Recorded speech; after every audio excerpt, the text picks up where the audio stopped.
Building and general contractors are an important part of many plumbing, electrical and similar businesses' client bases. Now, whether it be for new construction projects or remodels or renovations. But what do building contractors want from their subcontractors? Is it cheap prices, great service, fast responses, quick pricing, or all of the above?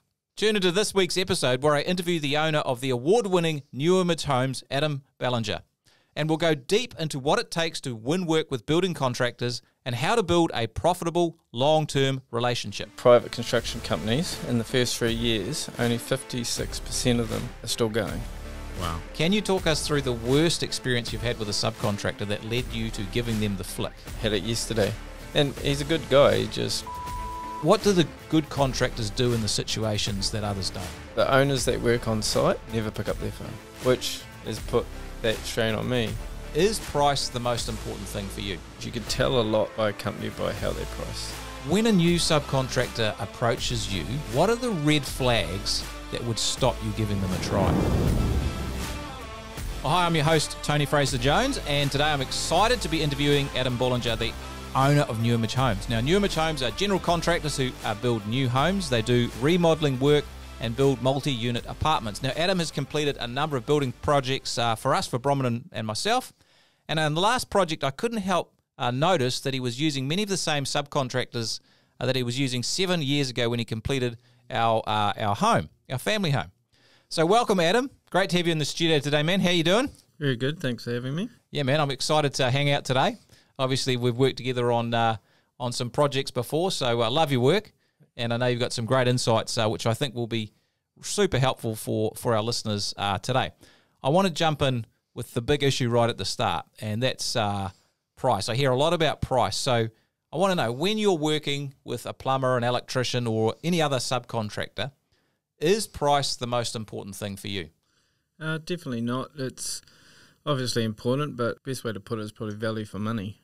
Most businesses that have a lot of staff and have the admin behind it cost a little bit more to run. Price is definitely not the most important, but definitely value for money, support them behind it with their team. Yeah. I like to think of it like, if you're shopping for a car, everyone knows that a BMW costs more than a Lada. Correct. And there's definitely some contractors there who probably provide Lada service and some contractors who provide BMW service. So it does make a difference, right? Yes, 100%. Now, I know it's really super important for contractors, builders and general contractors, to have the job done right and on time.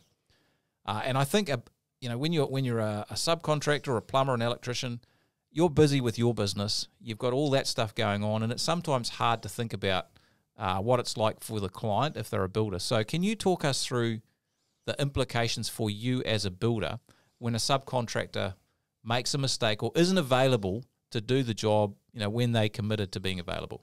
Oh, 100%. I mean, the biggest thing is timeline and what it can affect, obviously, the subcontractors that follow. For instance, if a jib stopper doesn't do their job properly and the painter comes through, they complete, 25, 30% of their work, they notice a mistake, and then obviously you have to try and get that contractor back to fix those items, which can cause major delays, really. But it can also affect margins, bottom line. Let's talk about the bottom line and the margins. So how do those misses or mistakes or missing schedule, how does that actually affect the bottom line of the building contractor? Well, it affects it with the time frame of the job extending past, obviously, what we've allocated, because we could be moving on to another job. It can also affect other subcontractors going to start other jobs we've got on time. So it can not only just put out that job, it can actually put out multiple jobs at a time. Yeah. And I think you mentioned earlier that, sometimes it means that you can't do the part of the carpentry work and stuff that you wanted to do, which then might mean you've got to come to the job a couple of extra times, which is more trips for you. So it actually impacts on maybe your labour as well. Yes, 100%. And obviously a lot of the time with a lot of subcontractors, if they make a mistake, it's actually us that has to come and fix it. If an electrician puts something in the wrong place, a plumber cuts holes in the wrong place. So a lot of the time it's us coming to fix a job that someone else has made a mistake on. The other thing that I've really noticed is I call it like the management overhead or the project management overhead. So as a builder, you map the whole schedule out. which is a bit of a mind-bending exercise anyway. And then when there's a mistake or a change in things that you hadn't planned, you basically got to do it again and again and again, which takes a lot of time, doesn't it? Yeah, and a lot of the time you don't want to adjust the timeline. So a lot of the time it's trying to get other contractors to either speed up, come at a certain date, work weekends, do what they can to try and keep that timeline on track. If one thing changes, it's not just one phone call to the contractor who's had the issue. There's phone calls to every other contractor, and that just takes a lot of time because you've got, as you said, rejig things the whole time. Yeah, it's multiple. And obviously in the busy times, if you put someone off a day, they wouldn't come back the following. Sometimes they would come back 5, sometimes even 10 days later to redo that work. Yeah, and so that pushes the whole schedule out. And then you've got to have difficult conversations with the client. Yes, and that's where it can affect, obviously, especially if they're very, very time-based. Sometimes see things differently. Some are price, some are time, and obviously a lot of the time is money, unfortunately. Yeah. Especially if it's their own home, they're trying to get in, and they're renting or they're living with family. A lot of the time when they're living with family, unfortunately they want to get out as soon as they can. Yeah, I mean, it can affect their day-to-day life. So anything we can do to try and keep it on track, we 100% do. And those difficult conversations you have to have with clients, are they stressful for contractors? 100%.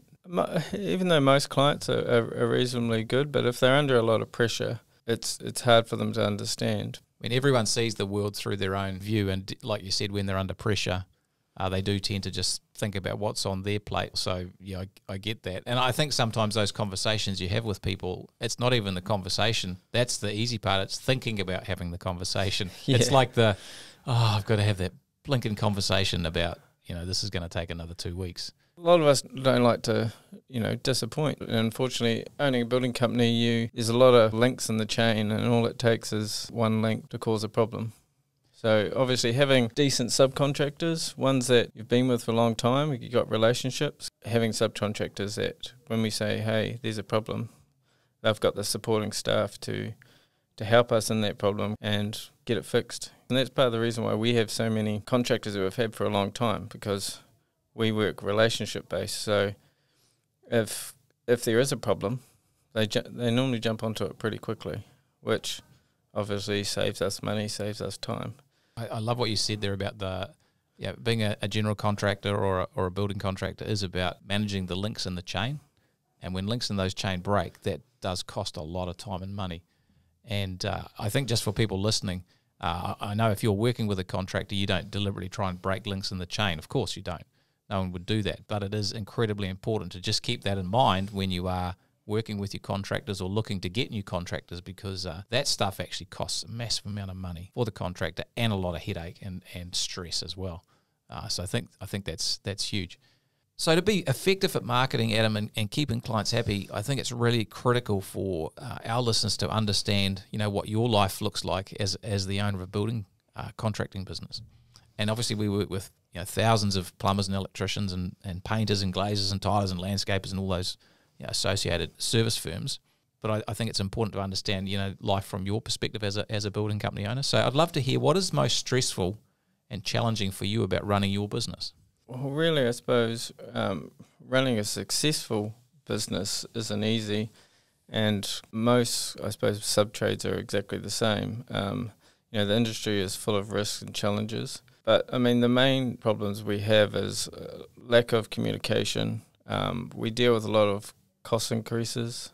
Obviously, we have the same hassles with employees as everybody does. But then, obviously, we're dealing with the client directly, so trying to keep them happy. We very try to strive with after sales, trying to get referrals and so forth. I mean, referrals really require great service, don't they? That's the key. A great service. And like I said, it's even after sales. So once a job's completed, 6 months later, 12 months later, we've got a client at the moment, its decking has been rotting. It's a hardwood decking, and we'd put that down 7 years ago. What we were dealing with that this week. So to feel that they can call us even 7 years later, 10 years later if there's an issue, and we'll help, we'll try and fix the problem. We've gone back to our supplier, and they're obviously talking to the people that it came from. And we've, even through the grapevine, found out some issues that they had 7 years ago with that product. Funny that. The cost to look after that 7 years later is, expensive, but it's important. Yeah, and that's, I guess, why it's so important that the suppliers and the service providers and the contractors that you have are doing a good job, because the client remembers you. Yeah, 100%. I mean, our timber supplier, for instance, I've been with them for 20 years, 16 years of my own business. And whenever we've got an issue, they spend the time sorting it out for us, which is humongous. I mean, we can't do our after sales completely without having those sub-trades that take it on board and try to help us fix the issue. Yeah. What does a day in the life of the owner of a building contracting business look like? Pretty full on. We wear a lot of different hats. So obviously, we're a building company. We don't really use sub-trade builders. We use our own guys to help keep with quality and so forth. We have dealing with everything from dealing with our employees, dealing with the owners, obviously dealing with issues that come on site, trying to keep timelines in check, and then obviously helping with the day-to-day admin, invoicing and so forth. Not that I don't have the staff to do that themselves, but it's a mixture of everything really. And how much time do you spend looking at new work and pricing and estimating for future jobs? Yeah, well, that's one of the biggest things. I think that's where a lot of businesses fail, is you don't look ahead. We all get stuck in the day-to-day. It's a big part. It probably takes up about 20 to 25% of my day or my week. We always trying to look ahead, new websites, which we're doing at the moment. Obviously, work when it dries up like it has, what we can do differently. Working with architects.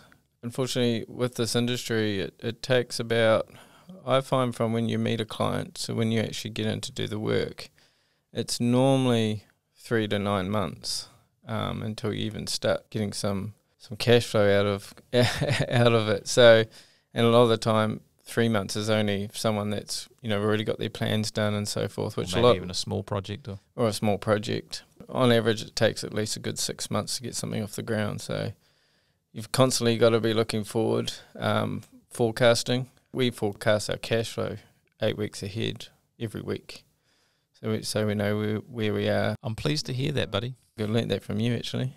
It's one of the biggest things we do, and I think a lot of building companies fail because of that. We've actually got an interesting stat, and that stat is most private construction companies, in the first 3 years, only 56% of them are still going. Wow. And then 26.6% of them are going 10 years later. Wow. And 17.2% are still going 20 years later.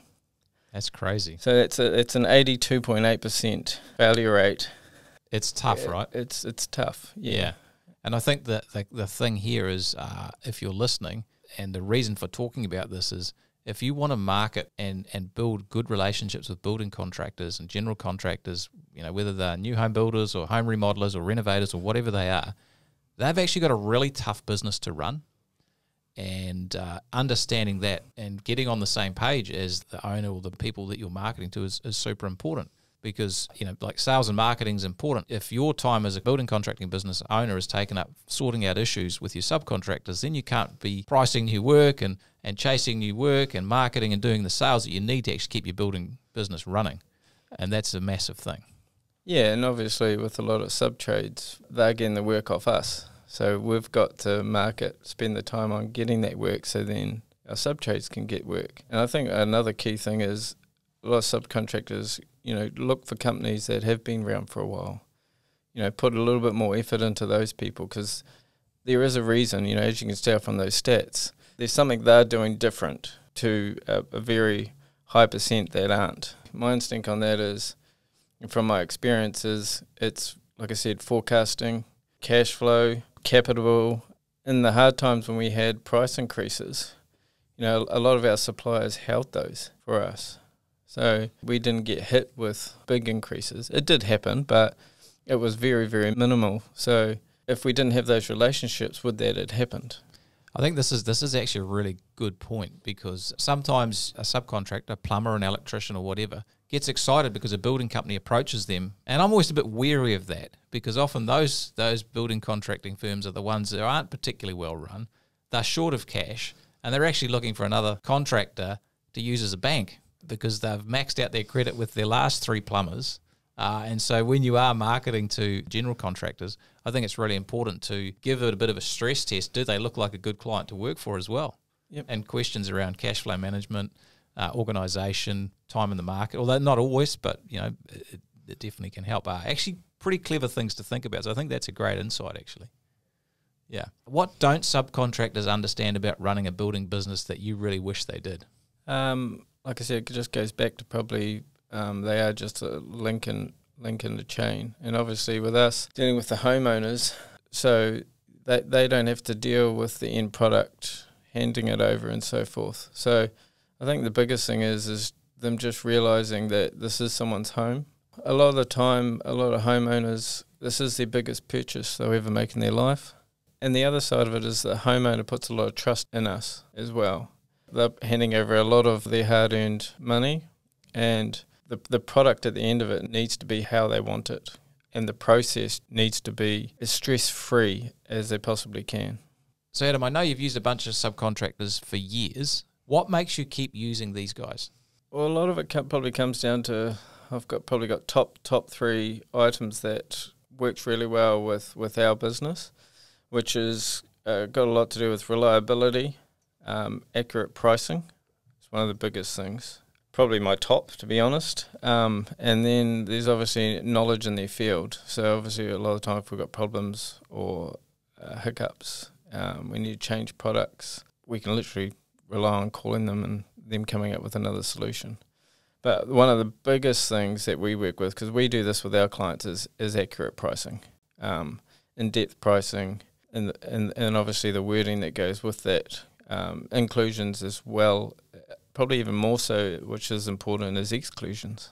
A lot of our quotes for our houses are 50, 60 pages long. It's pretty in-depth. So they would probably be the 3 top things is the reason why we keep using them. And then also the other side of it is when it comes to pricing, we've had a subcontractor over the last few years that we have approached them with, hey, prices are going up. We understand things have gone up over the last 3-4 years, but I think we all need to look at it and see what we can do to make that end price for the owner, because if we don't, within a decent ballpark, the jobs aren't going to go ahead. So, and all those subcontractors that we have approached have always looked at it and done their best to keep it sharp.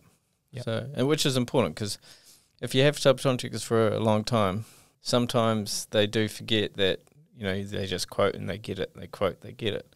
So it's also just about us, making sure we're doing the best for the client. I think that's a really important point, because I know that we've worked with people, and it's happened often. They've had a building contractor, general contractor they've worked with for a long time, and then all of a sudden they're not getting as much work, or it dries up, and they're like, what happened? And actually what's happened is they've probably taken the relationship for granted, and they've probably just got a little bit, not slack, but just a little bit like, I'm going to win the work, I'll just put the price out, and passing through costs, which you do need to do, of course, but maybe not having the discussion that needs to be had about where things are sitting. So I think that's a great point. Never, like any relationship, if you take it for granted, then maybe they're not going to feel the love. Correct. And I'm sure you've experienced that. Yep, definitely.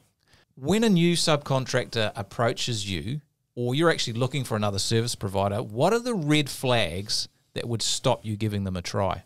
I suppose that comes down, once they start pricing and their price comes in, is, like I said, accurate pricing, inclusions, exclusions. It's a biggie for me. If they haven't put the time and effort into that price, there's not much information there, I'll 100% go for the other quote.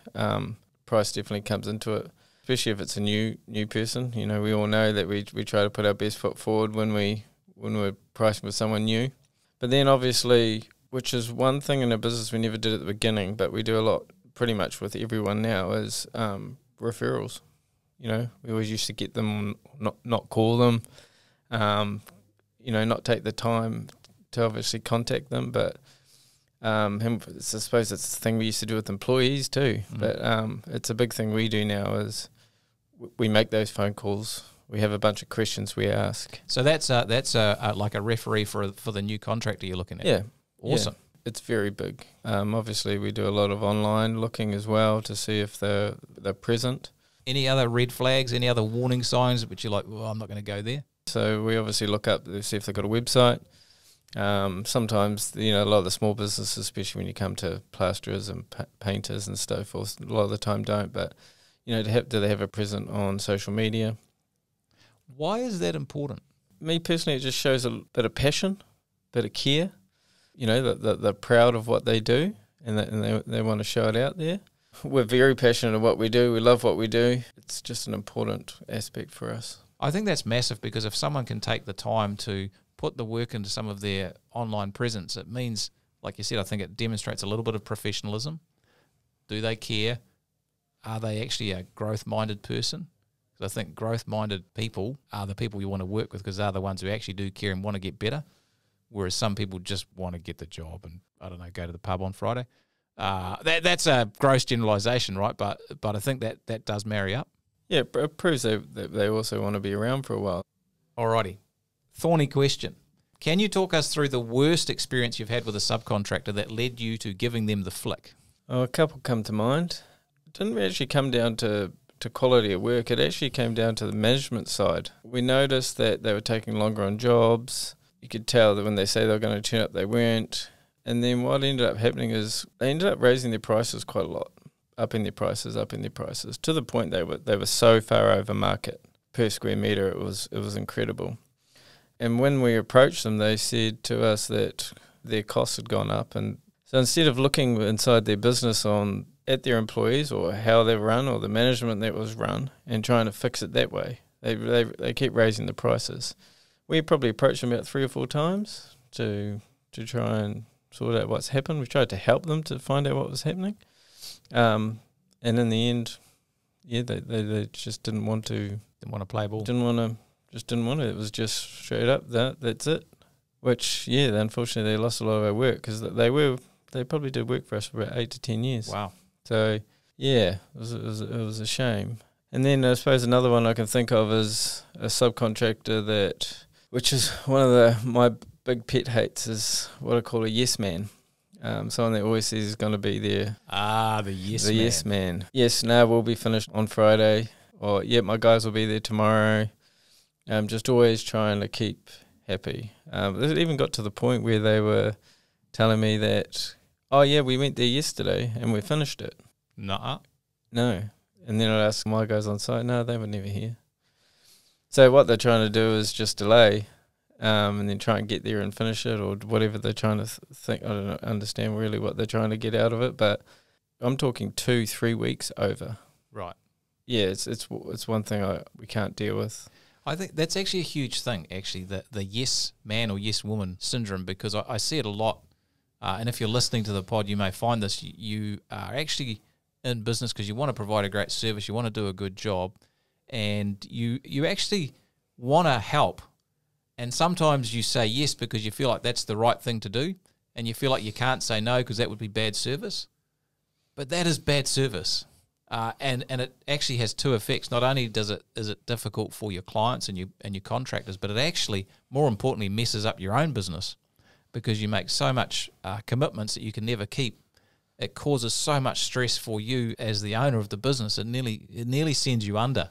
And what it requires is you to be a little bit firmer with yourself and learn to say no. And it's hard to say no, but it's a much easier to do that and say yes to everyone and then just blow up because you can't cope anymore.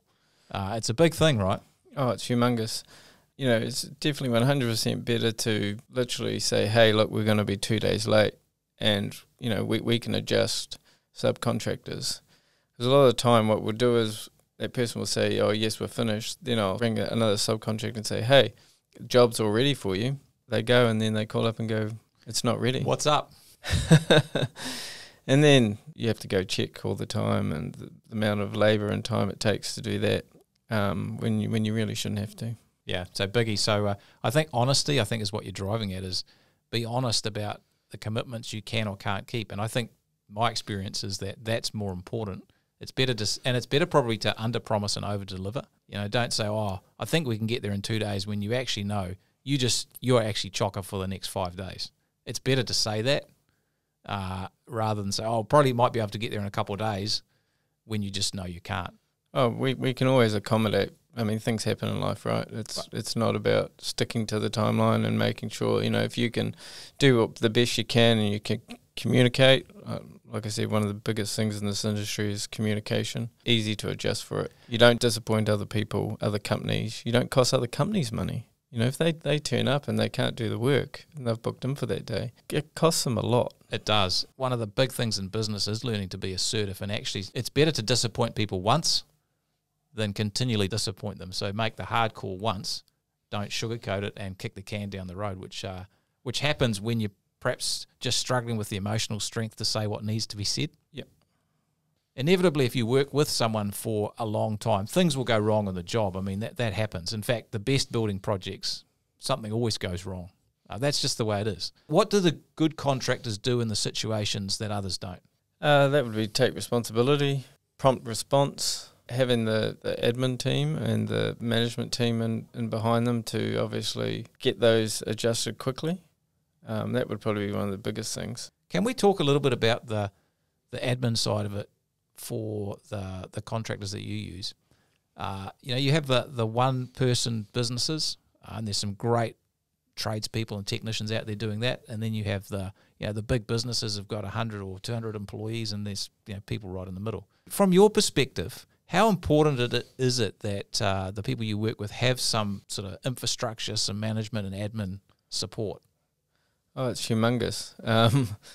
A lot of the work isn't when it's done on a job isn't necessarily done on site. So there's a lot of planning that goes into it. Like I said, obviously when a mistake happens, it can be fixed, and the admin in behind is very crucial. And obviously that comes back to the pricing aspect, the after sales. We do a lot of lots of apartments, and unfortunately with those you do get a lot more issues, a lot more plumbing issues, a lot more electrical issues. And if you're 3-4 years down the track and you need to get something sorted, it's the admin side of it that sorts it. You get the person to come out inside and have a look at it, but if you haven't got the admin support behind it to find out why or how, is it a part issue? I think there's a huge thing there, and I know if you're listening and you've got a smaller business, 1 or 2 people, don't get discouraged by this.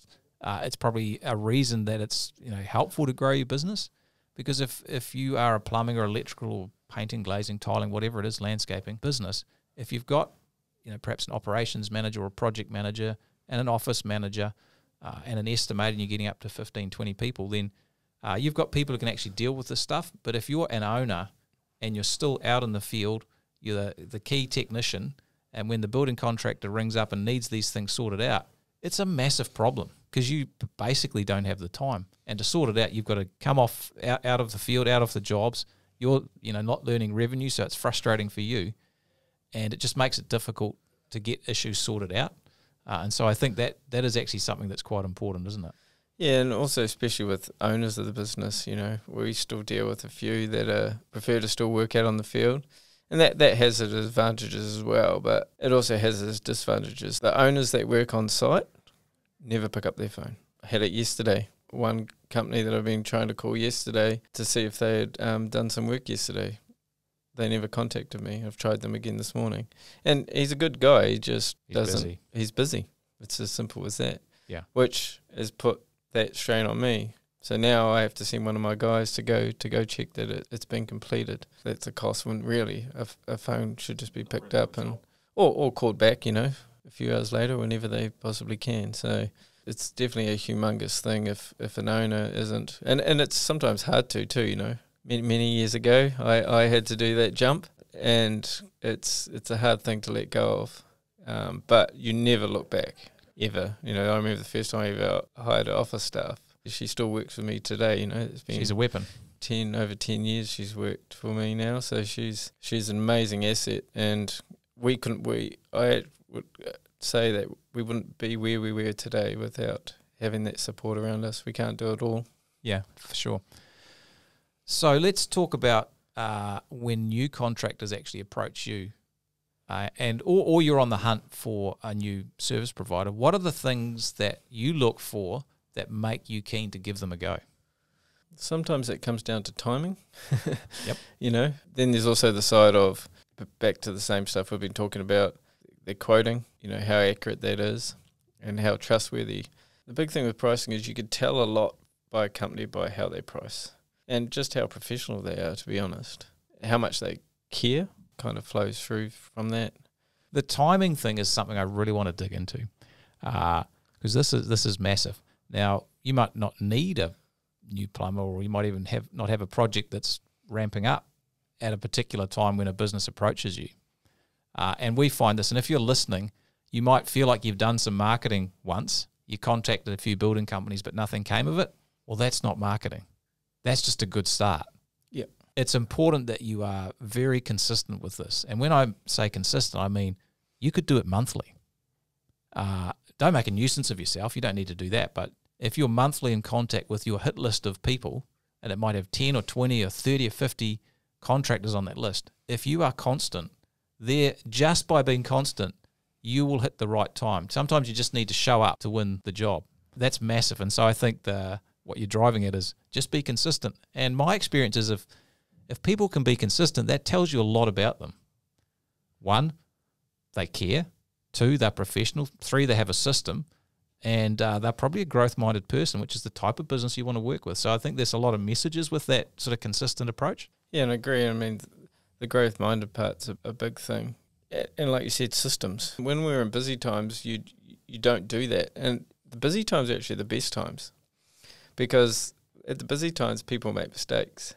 So if you can, be consistent in doing so, you got the higher chances, and other people aren't doing it when they're busy too. I mean, at the moment, since the market's changed, we're getting calls from every subtrade you could think of every single week, and they're still seeing our signs and fences up on jobs, and of course they're calling. Yeah, now it's a different environment. So I think, like you said, that timing thing is massive. So one question to finish with. What do you wish your subcontractors would do that no one ever does for you? That would probably be after sales. After sales care is probably the best way to put it. So what I find a lot of them don't do is they don't ring up, especially as a business owner, and they don't ring up and say, hey, we've done the last few jobs for you. Has there been any issues? Is there something we can improve? Because they don't necessarily see what's on site and so forth. They won't be getting the feedback. I think if we all did that, I think all our businesses would be better off. That's a gold nugget. All right, Adam, this has been amazing, mate. I really appreciate your insights. Some things that jumped out for me are, be professional, focus on relationships. It's about value, not price.